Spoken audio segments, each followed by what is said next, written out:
The snow started just after 9, the kind that fell straight down in the frozen Chicago air and stuck immediately to everything it touched. The hotel's brass awning fixtures, the windshields of town cars idling along Michigan Avenue, the shoulders of the doorman who hadn't left his post since 6. Iris Colby pressed her access badge against the staff entrance reader and stepped inside, pulling off her knit hat and tucking it into her coat pocket. The service corridor smelled like industrial cleaner and the faint ghost of room service carts that had passed through hours ago. She had 40 minutes left in her shift.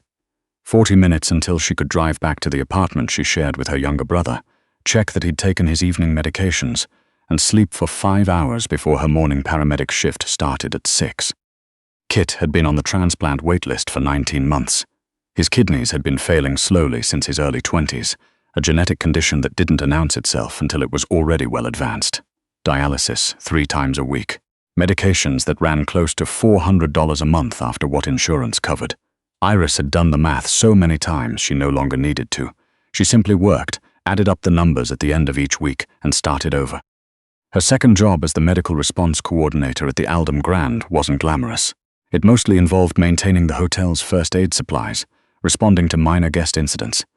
A twisted ankle, a too much champagne situation, one memorable evening involving a shellfish allergy and a lot of running, and doing a final walkthrough of the executive floor at the end of each night. The pay was steady, and it came with a shift differential for evenings. That was enough reason. She took the service elevator to the 22nd floor and started her rounds. The executive wing at the Aldham Grand felt different from the rest of the hotel. Quieter, more deliberate. The carpet thicker underfoot, the hallway lighting dim to something that suggested privacy rather than navigation.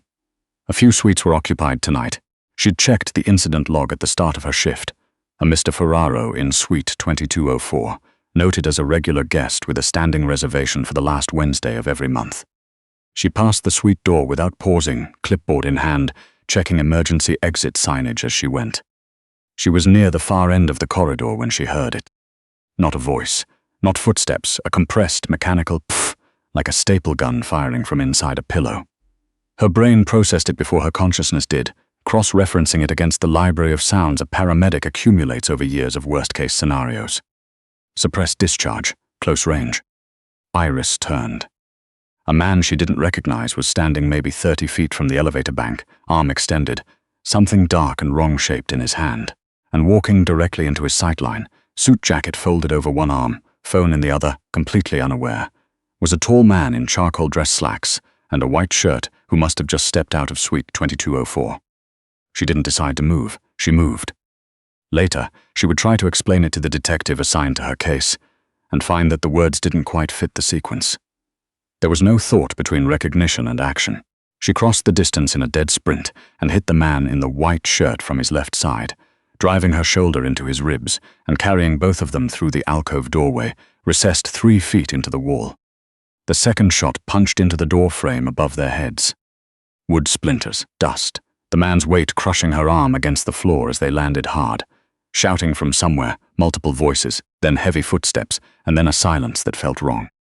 "Don't move," she heard herself say and realized she was the one saying it. "Stay down."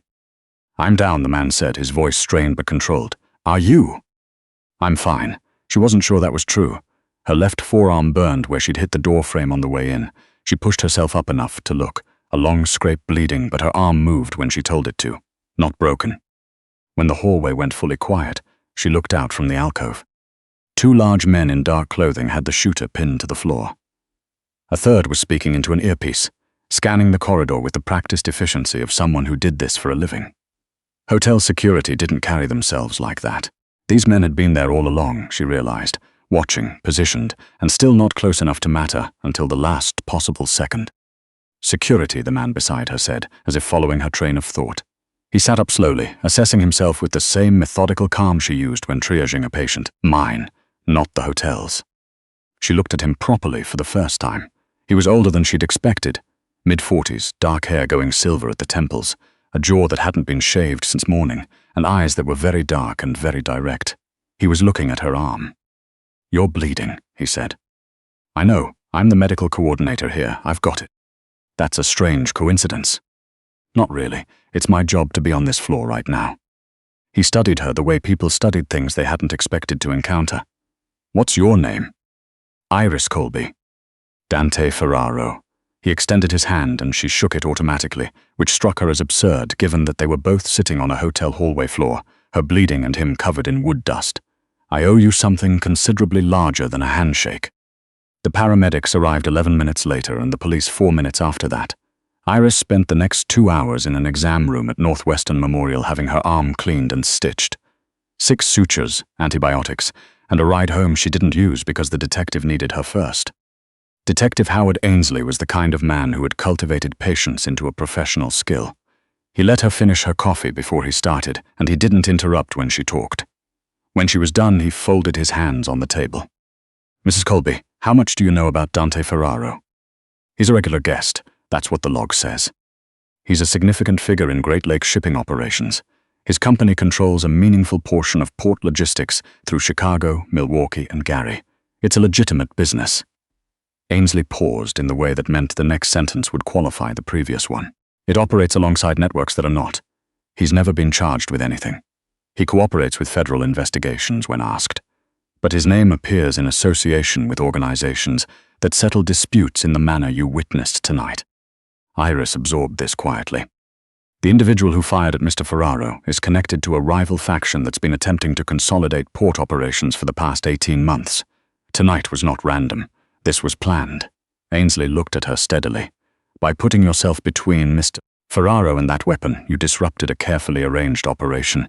These people will know your name by morning. They will know you live with your brother. The cold that moved through her had nothing to do with the temperature of the room. Kit, she said. If you can reach him and get him somewhere other than your apartment, I would do that before you sleep. She reached Dante's head of security, a compact, deliberate man named Leon Price, before she reached her brother. Leon already had someone parked outside her building. He said it the way you might say the coffee is ready. Mr. Ferraro asked me to inform you that if you're willing, he can arrange a secure location for both you and your brother tonight. Your brother's dialysis schedule and medical needs have already been factored in. She paused. You know about Kit. We move quickly when we need to. The intention was protection, not intrusion. She called Kit next. He answered on the second ring, groggy, the familiar background hum of his medical equipment audible through the phone. I need you to pack a bag, she said. Don't argue with me. Take your medications and your dialysis paperwork and pack enough for a week. Iris. Kit. She waited until she heard him sit up. I'll explain everything when I see you, but I need you to move right now. He moved. That was the thing about her brother. He'd been through enough that he'd stopped questioning her when she used that particular voice. Leon had them both at a private residence in Evanston by 1 in the morning. It wasn't dramatic from the outside. A well-maintained 2-story house on a quiet street with a screened back porch and a security team that moved through the property like shadows.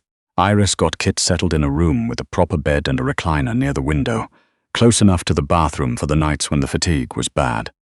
She sat with him until he fell asleep, then moved to the kitchen and stood at the window with a glass of water, watching snow that had started again. She thought about calling in sick to her morning paramedic shift. She thought about all the shifts after that.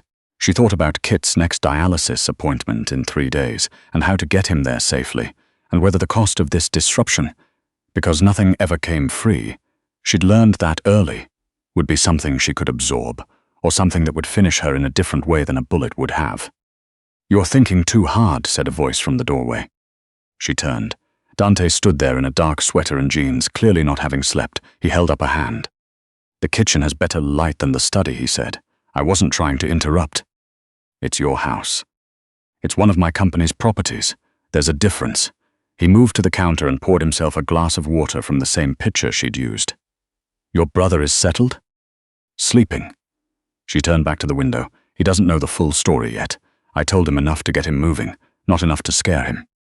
How serious is his condition? She looked at him sideways. Leon told you. I asked him to make sure we understood your full situation before we moved you here. He caught her expression. I know that feels like a violation. It was done with the intention of protecting you, not investigating you. There's a fine line between those things. There is. I try to stay on the right side of it. I don't always succeed. She studied him, the precise economy of his movements, The sense that he was someone who had spent years calibrating exactly how much space to take up in a room, and in doing so had made himself into something both imposing and oddly careful. "Leon mentioned you designed the dock expansion at the Milwaukee facility yourself," she said. A pause that was almost surprise. "He told you that?" "He mentioned it while walking me through the property layout. Said you drew the original plans." Dante turned the glass of water in his hand. "I went to Webb Institute, naval architecture. I was 26 when my father died. He had built the shipping operation from one leased vessel, and by the time I fully understood what it was, I was already running it." "Do you regret it, the architecture?" He considered the question carefully, the way people rarely do when they're performing an answer, rather than actually thinking. "I regret the interruption. There's a version of me who got to finish what he started, who designs vessels instead of filling them. But this version of me, standing in this kitchen right now, has kept 240 people employed through 3 recessions and made sure the families of men who died working my docks were taken care of." He set the glass down. "I can't regret my way to that other life without unmaking everything in this one." Iris thought about her own interrupted version, the degree she hadn't finished when her mother got sick, the research position she'd turned down because it didn't have health benefits, the trajectory that had bent, year after year, into something she hadn't planned but had somehow built anyway. "I understand that," she said. "I know you do." They stayed in the kitchen until the first grey light started at the edges of the windows. Somewhere in the conversation, the careful distance between two strangers softened into something easier and harder at once. He asked about Kit, not from obligation but with the kind of attention that included follow-up questions that proved he'd actually heard her first answer. She asked about the company, and he explained port logistics with the same quiet precision she imagined he'd once applied to hull design, like someone who still thought in structures. She didn't ask about the other parts of his world. She already knew more than she wanted to, and she wasn't naive enough to pretend the line between his legitimate operations and his more complicated associations was as clean as he sometimes implied. But she had also seen him in a moment of total vulnerability, walking down a hotel corridor with his jacket over his arm, completely unguarded, and the man who had sat on a dusty floor and shaken her hand while they were both still catching their breath was not something she could reduce to a simple category. The trouble came on the 5th day. She was in the upstairs study, working through continuing education modules for her paramedic certification, when Leon appeared in the doorway with the expression she'd learned to read quickly. "We have a problem. Someone on our team has been communicating with the people who hired that shooter. They know this address." The cold came back sharper than before. "Kit." "Already moving. He's in a vehicle with 2 of my people right now. His dialysis rerouting is arranged. Private facility, not the usual center." Leon's steadiness was the most stabilizing thing she'd encountered in 5 days. He knows enough to stay calm. She exhaled slowly. "How long have they known?" 72 hours, possibly longer." "Then why haven't they?" The answer came from outside, a concussive sound, close enough to shake the window glass in its frame that sent her to her feet. Leon was already on his radio. Dante was at the study door 30 seconds later. He looked at her first. "You're all right," he said. "Not a question." "Yes, Kit?" "In a vehicle 2 miles away and moving." He crossed the room and looked out the window with the focus assessment of someone thinking rather than reacting. "This is a demonstration, not a serious strike." He turned to Leon. "Make the call." Leon's expression shifted almost imperceptibly. "You're sure?" "I've been avoiding it for 2 years. I'm done avoiding it." The quality in Dante's voice was the same one she'd heard on the hotel floor, the voice of someone who understood exactly what authority cost and was spending it anyway. "Tell them I want to meet, in person, and tell them that the woman and her brother are completely outside this, and that any action against them ends the conversation before it starts." Leon stepped out. Iris stood in the middle of the study. What conversation? Dante turned to her. An exit. For both of us and for them. He said it plainly, like naming something he'd been carrying in silence for a long time. "My legitimate operations generate enough revenue to sustain everything I maintain. The other arrangements, the ones that give people like them leverage over me, I've been building a way out of those for 4 years. They want secured port access through my facilities. I can give them that as a formal, audited contract. Legal, transparent. They trade the shadow for something more durable and more protected." He sat down across from her. "Most of them will take it. Not because they've changed, but because they're exhausted. These arrangements don't persist because people love them. They persist because people don't see a door."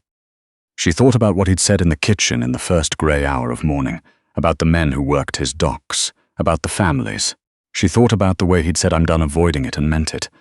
The way she'd said stay down in a hotel hallway 6 days ago and meant it. The way some decisions didn't feel like decisions at all, but like the sudden clarity that you were finished waiting. Okay, she said. He looked at her. I'm not saying I understand everything about what you are or what this costs, she said carefully, but I believe you're trying to be done with it, and I think that matters more than people in your position usually get credit for. Something moved across his face that wasn't quite surprise and wasn't quite relief. He looked like a man who had been carrying something for a very long time and had just been quietly told he was allowed to set it down. Your brother's next appointment is in 3 days, he said. I'll make sure he gets there safely and that you're with him. You don't have to do that. I know I don't. She looked at him for a moment. Outside the window, the snow had stopped. The neighborhood was white and very still, and somewhere in it her brother was in a car with 2 people she didn't know, alive and heading toward safety. That was enough for right now. It was enough for one night. 7 months later, Iris stood in the hallway of a dialysis center on the North Shore, one of 3 that Ferraro Maritime's charitable foundation had funded as part of a giving initiative announced the previous spring. Kit was already inside in his usual chair by the window, talking to the technician who knew his sense of humor well enough to argue back. He looked tired the way he always looked on dialysis days and better than he'd looked 2 years ago, which was the only comparison that had ever mattered. She walked out to the parking lot to get some air and found Dante leaning against the hood of his car, watching the clouds building to the west. You didn't have to come, she said. Kit called me last night, he said. They found a match. She stopped. He called you, said the transplant coordinator reached out, and he wanted to tell someone who could absorb it without crying. His words. A pause. He also said to tell you he's sorry for going around you, but that you would have made it about him, and he wanted to make it about you for once. She laughed, which was the closest she would permit herself to crying in a parking lot. He covered the distance between them and she let him, and when he put his arms around her, she didn't analyze it, or qualify it, or think carefully about what it meant for the future or the parts of his past that weren't entirely behind them yet. She just stood there on a cold Tuesday in November with her brother alive and getting better on the other side of that wall, and let herself feel that she had done something that mattered. Not because she was brave, not because she had planned it, but because she had been in the right hallway, with the right training at the right moment, and she had not frozen. Some things don't begin with decisions. They begin with a sound you recognize before you understand why, and a split second in which you move because standing still is no longer something your body will allow. Everything that follows is just learning to live inside the life that moment made.